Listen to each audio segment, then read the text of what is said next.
بسم اللہ الرحمن الرحیم۔ السلام علیکم ناظرین، حضرت آمینہ اور حضرت عبداللہ کو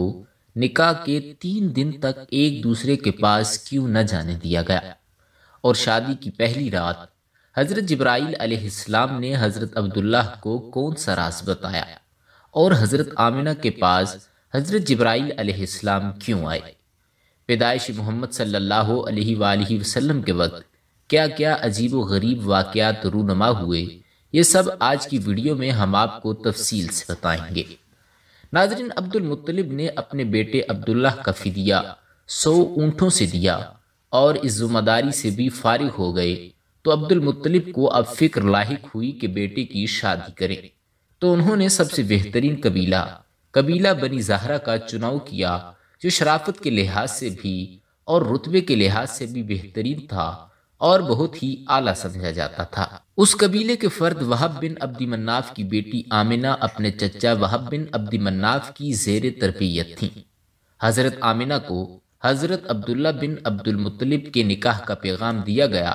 اور خود عبد المطلب نے وہب بن عبد مناف کی بیٹی کو اپنے نکاح کا پیغام بھی بھیجا، جن کا نام حالہ تھا۔ اس طرح ایک ہی مجلس میں دونوں باپ اور بیٹے کا نکاح پڑھا گیا۔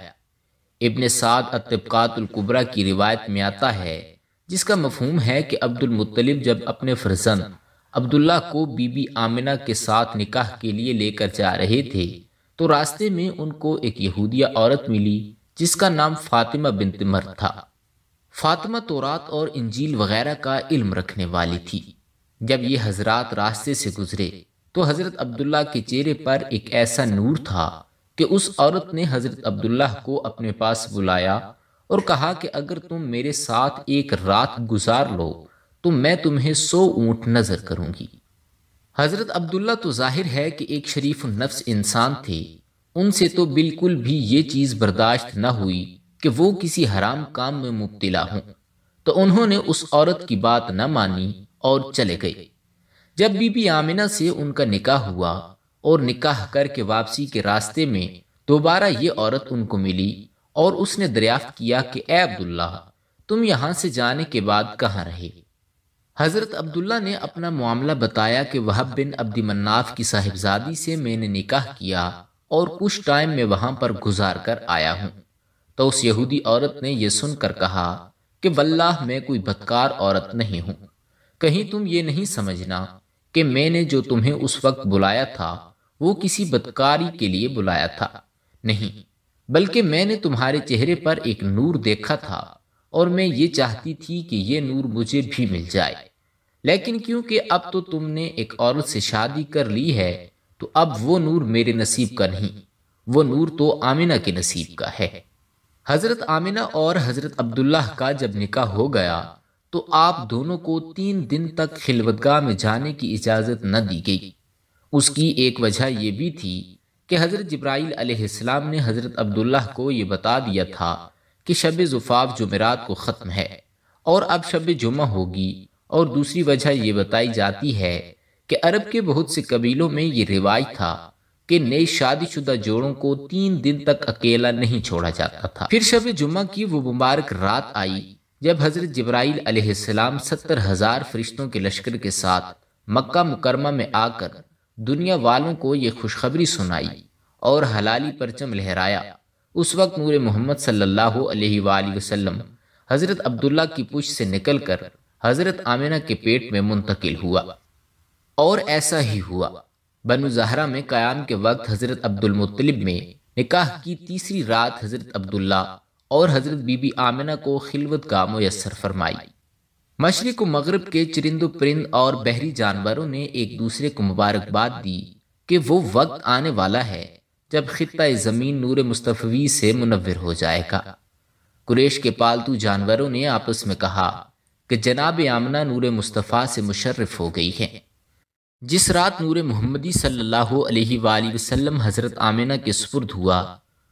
اس کی تمام کاہنوں کو اطلاع ہوئی اور وہ ایک دوسرے سے مشورے کرنے لگے کہ نور عبداللہ کی پشت مبارک سے حضرت آمنہ کے بطن میں منتقل ہوا چاہتا ہے، اور سرور کائنات آقا نامدار حضرت محمد صلی اللہ علیہ وآلہ وسلم کی تشکیل کا کام شروع ہو جاتا ہے۔ اسی رات ابلیس لائن کا تخت الٹ دیا گیا اور یہ 40 دن بحر و بر میں مارا مارا پھرتا رہا اور فرط غم میں آ کر رونے لگا۔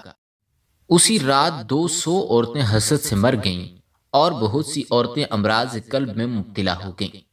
بہت ساری احادیث مبارکہ میں روایت ہے کہ اس شب کو عالم ملکوت میں ندا کی گئی کہ سارے جہان کو انوار قدس سے منور کرو، اور زمین و آسمان کے تمام فرشتے خوشی و مسرت سے جھوم اٹھے، اور داروغہ جنت کو حکم ہوا کہ فردوس اعلیٰ کو کھول دے اور سارے جہاں کو خوشبوؤں سے معطر کر دے، اور زمین و آسمان کے ہر طبقہ اور ہر مقام میں خوشخبری سنا دے۔ اور ایسا کیوں نہ ہوتا کہ تمام خیرات و برکات، کرامات و سعادات اور انوار و اسرار کا مصدر اور مبدع خلق عالم، اصل اصول بنی آدم کے اس عالم میں تشریف آوری اور اس کے سوا کوئی اور فرزند پیدا ہوا۔ سبحان اللہ۔ دیکھیے اللہ پاک نے اپنے جس پیارے محبوب کے لیے یہ کائنات سجائی، تو پھر ان کی ولادت پر بھی بے شمار معجزات رونما ہوئے۔ حضرت ابن عباس سے یہ روایت سند صحیح کے ساتھ عثمان بن ابی العاص رضی اللہ تعالیٰ عنہ کی والدہ فاطمہ بنت عبداللہ فرماتی ہیں کہ آپ صلی اللہ علیہ وآلہ وسلم کی ولادت کے وقت میں بی بی آمنہ کے پاس موجود تھی، اور اس وقت میں نے دیکھا کہ پورا گھر نور سے بھر گیا، اور دیکھا کہ آسمان کے ستارے جھکے ہوئے میری طرف آ رہے ہیں، یہاں تک کہ مجھے یہ گمان ہوا کہ یہ ستارے مجھ پر آ کر گر جائیں گے۔ ستاروں کا زمین کی طرف آنا دراصل اس بات کی طرف اشارہ تھا کہ اس دور کے کفر کی جو ظلمتیں اور تاریکیاں ہیں وہ نبی آخر الزماں کے آنے سے دور ہو جائیں گی، اور تمام زمین اور آسمان کے درمیان ایک نور مقرر ہو جائے گا۔ آپ صلی اللہ علیہ وآلہ وسلم کی والدہ ماجدہ بھی فرماتی ہیں کہ انہوں نے بھی آپ صلی اللہ علیہ وآلہ وسلم کی پیدائش کے وقت ایک نور کو دیکھا جس سے شام کے محل روشن ہو گئے، اور یہی روایت مسند احمد اور مستدرک حاکم میں بھی مذکور ہے۔ شام اور بصرہ کے محل دکھانے کا مقصد دراصل اسلامی فتوحات کی پیشن گوئی تھی کہ آپ صلی اللہ علیہ وآلہ وسلم کی حکومت بصرہ اور شام میں بھی واقع ہوگی۔ نبی پاک صلی اللہ علیہ وآلہ وسلم کی پیدائش کی شب یہ واقعہ پیش آیا کہ ایوان کسرا میں زلزلہ آیا جس سے محل کے 14 کنگرے گر گئے۔ اسی طرح فارس کا آتش کدا جو ہزاروں سالوں سے روشن تھا وہ بھی بجھ گیا۔ جب صبح ہوئی تو کسرا بہت پریشان ہوا۔ کسرا فارس کے بادشاہوں کا لقب ہوا کرتا تھا۔ اس نے بہت وقار سے بات کر کے اپنے وزراء کو جمع کیا اور پوچھا کہ یہ کیا معاملہ ہے، یہ تو بہت ہی عجیب و غریب بات ہے۔ جب یہ بات لوگوں تک پہنچی تو ایک شخص نے کہا کہ میں نے ایک خواب دیکھا کہ سخت اونٹ عربی گھوڑوں کو کھینچ لے کر جا رہے ہیں اور دریائے دجلہ سے پار ہو کر تمام ممالک میں پھیل گئے ہیں۔ کسرا نے اس خواب کی تعبیر پوچھی کہ شاید عرب کی طرف کوئی عظیم الشان حادثہ پیش آنے والا ہے، تو ایک بہت بڑے عالم نعمان بن منذر کو بلایا گیا اور ان سے خواب کی تعبیر کے متعلق پوچھا گیا، تو تحقیق کے بعد انہوں نے کہا کہ آپ کی سلطنت میں سے 14 بادشاہوں کی بادشاہت اچانک ختم ہو جائے گی۔ یہ سن کر کسرا کو ایک بات کی تسلی ہوئی کہ 14 بادشاہوں کا ختم ہو جانے کا مطلب تو یہ ہے کہ 14 سلطنتوں کو گزرنے کے لیے تو ایک زمانہ چاہیے۔ ایسا نہ ہوا، 10 سلطنتیں تو ان کے 4 سالوں میں ہی ختم ہو گئیں، جس طرح عام الفیل کا واقعہ تھا۔ اسی طرح یہ واقعہ بھی اسی طرف نشاندہی کرتا ہے کہ آپ صلی اللہ علیہ وآلہ وسلم کی پیدائش ہونے والی ہے۔ اسی لیے اللہ تعالیٰ نے شرک اور کفر کو دنیا سے مٹا دیا۔ اللہ تعالیٰ ہم سب کو اپنے دین پر چلنے کی ہمت اور توفیق عطا فرمائے، آمین یا رب العالمین۔